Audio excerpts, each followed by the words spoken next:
Olá, pessoal, sejam bem-vindos ao Centro Universitário INTA-UNINTA. Meu nome é Evandro Cunha e nós estamos aqui para apresentar uma breve introdução a uma brevíssima carta escrita pelo apóstolo João, também conhecida como a Terceira de João.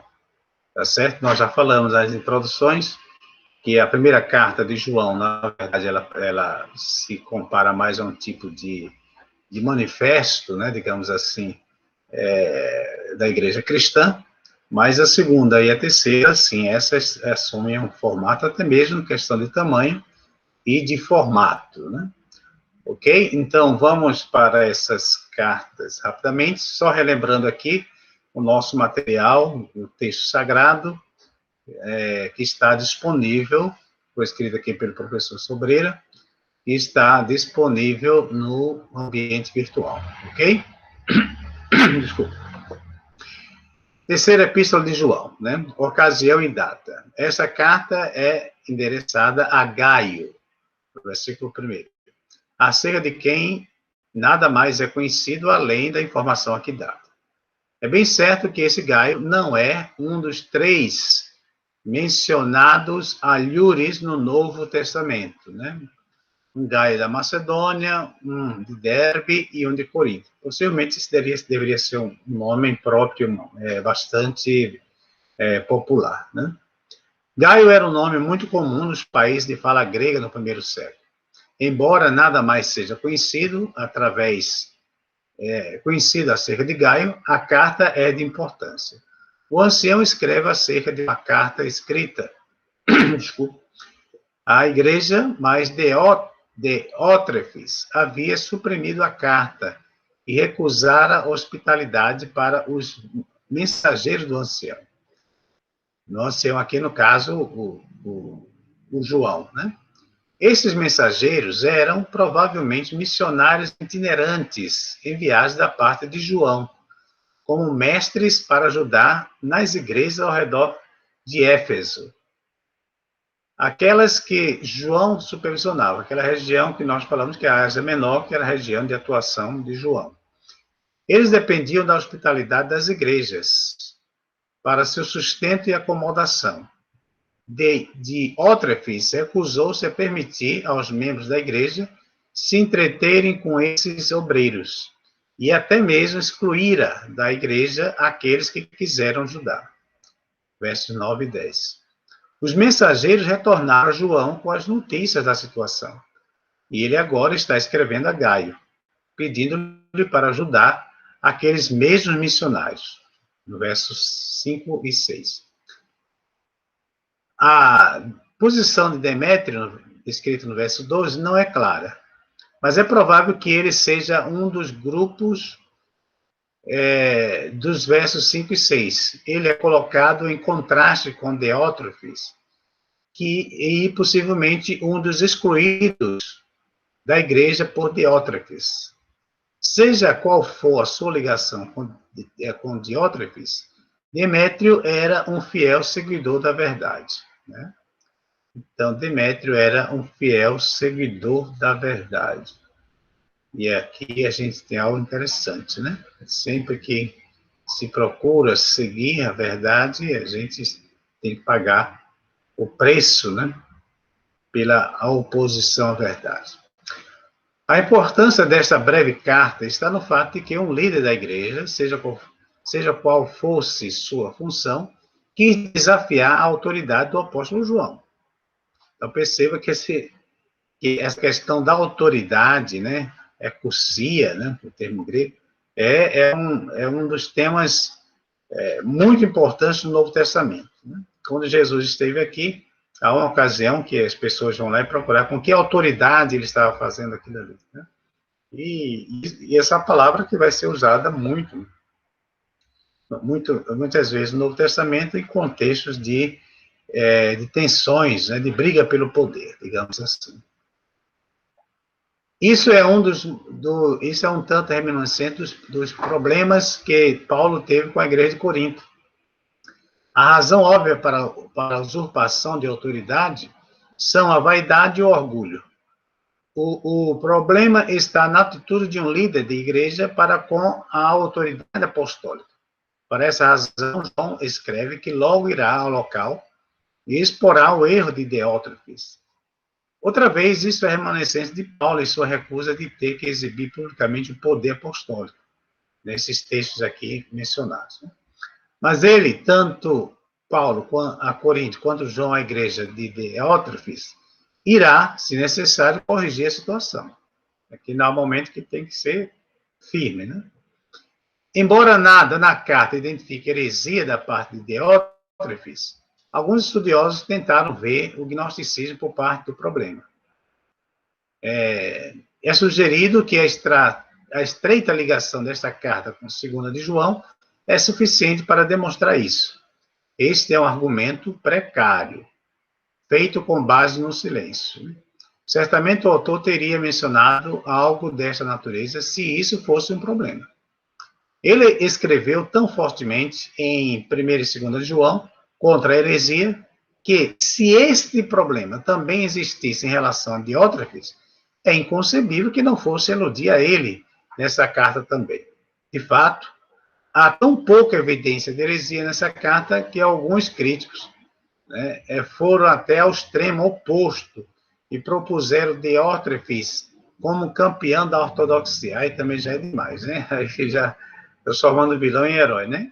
E o ancião como herege excluído da igreja por Diótrefes. Aí isso aqui já não é mais exegese, né? Isso aqui já é o absurdo da interpretação. Essa teoria obteve pouca simpatia porque o ancião, em alguma parte da literatura joanina, exibe tendências gnósticas. Lembremos que nem tudo que o gnosticismo ensinava era heresia, viu? Muitas coisas que eles ensinavam que era em perfeita harmonia com o evangelho. Essa teoria nada fez para contribuir para uma melhor compreensão dos escritos de João. O todo da literatura atribuída a João é contra a heresia em geral, e o gnosticismo em particular. Contudo, o problema de 2º e 3º João, desculpa, não é o de heresia, é o abuso de autoridade. Isso aqui é interessante. Então, o tema não é heresia, mas a questão aqui é o abuso de autoridade no lugar de liderança. Forma e conteúdo. 3º de João é uma carta no sentido básico da palavra. Ela foi escrita a uma pessoa específica, numa situação específica. Sua extensão é a de uma carta normal da época, né? Bem curtinha, e requeria apenas uma folha de papiro. A estrutura é simples e facilmente discernível. O autor se identifica como o ancião e o receptor como Gaio. O escritor afirma que é seu amor por Gaio e ora para que o bem-estar material e físico de Gaio combine com sua prosperidade espiritual. João se regozija porque recebe a notícia de Gaio como andando na verdade. Gaio é então solicitado a ser hospitaleiro para com aqueles que foram enviados da parte do autor e ajudá-los em seu trabalho e em seu caminho. Segue-se a crítica de Diótrefes, verso 9 a 11. O autor declara a raiz do problema de Diótrefes como sendo que ele gosta de ter entre eles a primazia. O cara gostava de se amostrar, né? Como diríamos hoje. Essa característica de personalidade se manifesta na arrogância e ambição. Essa atitude não condiz com o espírito total do cristianismo, e particularmente o espírito de hospitalidade. João descreve que logo irá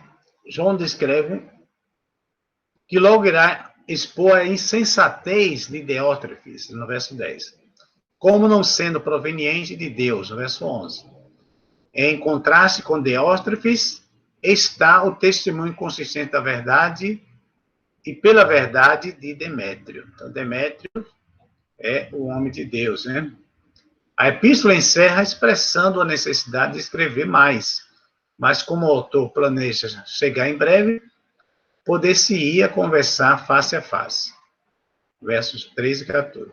Há uma saudação normal de encerramento e saudações de amigos não identificados. E aqui nós temos um breve esboço, né? Saudação no verso 1, oração para a saúde e alegria da fidelidade, versos 2 a 4, o louvor pela ajuda aos missionários, versos 5 a 8, a condenação da inhospitalidade e preeminência presunçosa de Diótrefes, versos 9 e 10, louvor pelo exemplo de Demétrio, né? 11 e 12, e saudação final, os versos 13 e 14. E abaixo aqui você tem uma breve bibliografia falando das cartas apostólicas não, joaninas, né? Cartas joaninas. Pessoal, então é basicamente isso aqui, né? É basicamente isso, o importante para que você tenha aí uma boa introdução, e volto a repetir, a melhor fonte é o texto, e avance, né? Você tem à sua disposição aí, que nós colocamos chaves bíblicas selecionadas do texto das cartas, né, dessas cartas joaninas, onde tem palavras importantes, né, para você fazer a interpretação. Então, nós colocamos 3 chaves bíblicas lá no AVA, no nosso material adicional. Um está em espanhol, é verdade, mas dá para você ler, mas pelo menos 2 estão em português, que são suficientes, né? E você tem também as formas interlineares que nós disponibilizamos, a trilingue, e também a interlinear morfológica sintática, né? Então, ali você tem um bom material, né, para que você possa desenvolver a sua expertise nessas cartas joaninas.